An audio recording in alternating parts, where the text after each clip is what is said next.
8वें के सामने इमाम जमाना का जिक्र होता था और बहुत होता था,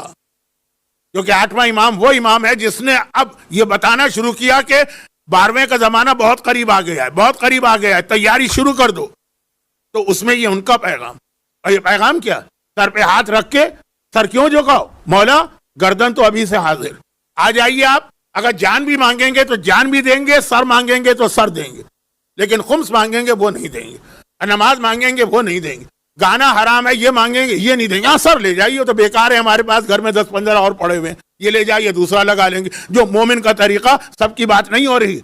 लेकिन जिस तरह से हम आराम से बैठे हैं, अल-अजल भी इमाम को कह रहे हैं हमारे घर में बेपर्दगी भी, अल-अजल भी कह रहे हैं हमारे घर में म्यूजिक भी, अल-अजल भी कह रहे हैं हमारे घर में मिक्स पार्टी भी, अल-अजल भी कह रहे हैं मोमिन का हक मार रहे हैं, अल-अजल भी कह रहे हैं वालिदैन पे जुल्म कर रहे हैं, अल-अजल भी कह रहे हैं रिश्तेदार का हक अदा नहीं कर रहे हैं। तो उसके हवाले से एक जुमला आ गया, पैगाम 8वें से आया।